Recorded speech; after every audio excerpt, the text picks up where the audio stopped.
তিন আয়োজক দেশকে ভারসাম্য করে ডিজাইন করা হয়েছে 2026 ফিফা বিশ্বকাপের বলের, বলছে অ্যাডিডাস ফুটবলের ম্যানেজার। এ নিয়ে টানা 15 বারের মতো ফিফা বিশ্বকাপের বল সরবরাহ করেছে বিশ্ববিখ্যাত ক্রীড়া সামগ্রী প্রস্তুতকারক এই প্রতিষ্ঠানটি। এদিকে এবারের আসরের বল হয়েছে নিখুঁত, বলছেন ফ্রান্সের বিশ্বকাপ জয়ী তারকা জিনেদিন জিদান। বিশ্বকাপ ফুটবলের বাকি প্রায় 9 মাস। এরই মধ্যে আলোচনা, জল্পনা কল্পনা 2026 সালের এই আসরকে ঘিরে। বিশ্বকাপের ট্রফি নিয়ে যেমন দর্শকদের মাঝে থাকে বাড়তি আগ্রহ, তেমনি প্রতি আসরের আগে বলের ডিজাইন আর রং নিয়েও চলে ব্যাপক আলোচনা। আসন্ন ফিফা বিশ্বকাপের বল ট্রায়ন্ডা এরই মধ্যে ব্যাপক সাড়া ফেলেছে। কি আছে এই বলে, কিভাবেই বা করা হলো ডিজাইন? ট্রায়ন্ডা শব্দটির অর্থ 3 তরঙ্গ।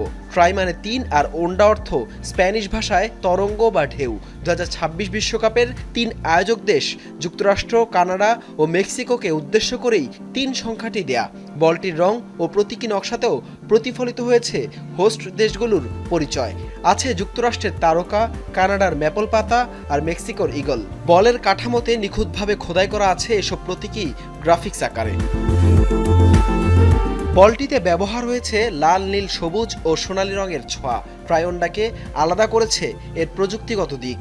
বলটিতে রয়েছে 500 হার্টজ সেন্সর চিপ, যা প্রতি স্পর্শ বলের গতি এমনকি অতি সূক্ষ্ম মুভমেন্ট পর্যন্ত রেকর্ড করতে পারে, যে তথ্য সরাসরি যাবে ভিএআর ও ম্যাচ অফিসিয়ালদের কাছে, যাতে মাঠের বিতর্কিত সিদ্ধান্ত নেওয়া সহজ হয়। এছাড়া খোদাই করা প্রতীকগুলো বল ভেজা অবস্থায়ও ভালো গ্রিপ করা নিশ্চিত করবে।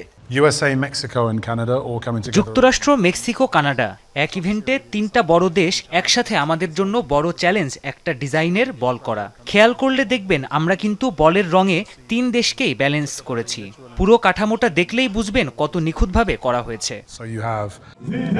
ফ্রান্সের সাবেক বিশ্বকাপজয়ী ফুটবলার জিনেদিন জিদানও বলছেন নিখুঁত হয়েছে এবারের আসরের বলের ডিজাইন। মানুষ ফুটবলের প্রতি পাগল, তারা উদযাপন দেখতে চায়, তারা ম্যাচ দেখতে চায়, তাই বল একদম ঠিকঠাক নিখুঁত। মানুষ অপেক্ষায় আছে বিশ্বকাপ ফুটবল দেখার জন্য। বলটি বানিয়েছে অ্যাডিডাস। এ নিয়ে টানা 15 বারের মতো ফিফা বিশ্বকাপের বল সরবরাহ করেছে বিশ্ববিখ্যাত ক্রীড়া সামগ্রী প্রস্তুতকারক এই প্রতিষ্ঠানটি। হাসান আল মারুফ, যমুনা স্পোর্টস।